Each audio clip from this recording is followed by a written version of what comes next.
அல்லாஹ் என்ன செஞ்சிருவான், அவர்களுடைய பாவங்களை மன்னித்து அவர்களை உயர்ந்த அந்தஸ்துல கொண்டு வந்துருவான். அப்படிப்பட்ட குணங்களை பற்றி நாயகம் ஸல்லல்லாஹு அலைஹி வஸல்லம் சொல்லும் பொழுது இந்த ஒரு குணத்தை பத்தி பேசுறாங்க.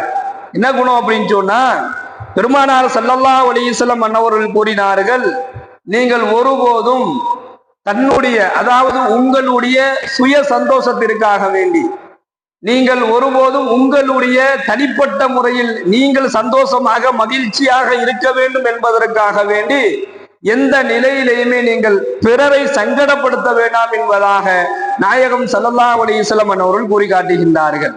தன்னுடைய கரத்தாலும் தன்னுடைய நாவாலும் பிறருக்கு தொந்தரவுகளும் தொல்லைகளும் நோவினைகளும் தராமல் இருப்பவரே உண்மையான முஸ்லிம் ஆவார் என்பதாக ஸல்லல்லாஹு அலைஹி வஸல்லம் அவர்கள் சொல்லி காண்பிக்கின்றார்கள். அப்போ இந்த அடுத்தவர்களை சங்கடப்படுத்தாமல் இருக்கக்கூடிய அந்த குணம் இருக்குது, அது ஆக உயர்ந்த ஒரு குணம். அந்த குணத்தை அல்லாஹ் விரும்புறான்.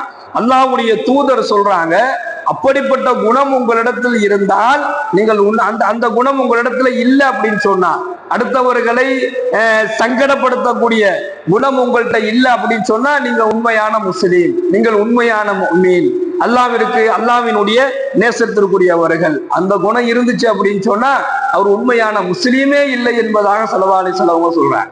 இன்னைக்கு நாம பார்க்கிறோம், இது என்னுடைய உரிமை, இது என்னுடையது, இல்ல இது ஏன் இஷ்டம், இது எனக்கு பிடிச்சது, அதை நான் செய்வேன் என்பதாக அடுத்தவர்களை சங்கடப்படுத்தி தன்னுடைய சந்தோஷங்களை மகிழக்கூடிய எத்தனையோ நிலைகளை இந்த உலகத்துல நம்ம பார்க்கிறோம். அல்லாஹ் பாதுகாக்க வேண்டும். இஸ்லாத்தை அல்லாஹ் புனிதமானதாக ஆக்கி கொடுத்துட்டான். இன்னைக்கு பண்டிகை என்று சொல்லக்கூடிய பெயர்களில் இன்று எத்தனை நபர்களை சங்கடப்படுத்தக்கூடிய, எத்தனையோ நபர்களுக்கு நோவினை தரக்கூடிய பண்டிகையினுடைய கொண்டாட்டங்களை எல்லாம் பிற மதங்களில் நம்மளால பார்க்க முடியும். அவர்களால் ஏற்படக்கூடிய தொல்லைகளும் தொந்தரவுகளும் அதிகரிப்பதை நம்ம பார்க்கிறோம்.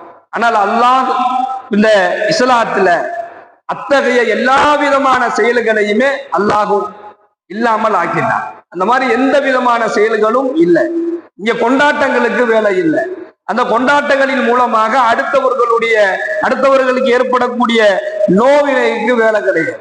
அதனாலதான் ஸல்லல்லாஹு அலைஹி வஸல்லம் சொல்றாங்க, இது என்னுடைய உரிமை, இது எனக்கு பிடிச்சது, ஏன் சந்தோஷத்துக்கு அவனி நான் இதை செய்வேன் என்பதாக அடுத்தவர்களை சங்கடப்படுத்தி நீங்கள் எந்த காரியத்தையுமே செய்யாதீங்க, அது அல்லாஹ்வுக்கு பிடிக்காது என்பதாக சொல்ல வருகின்றார்கள்.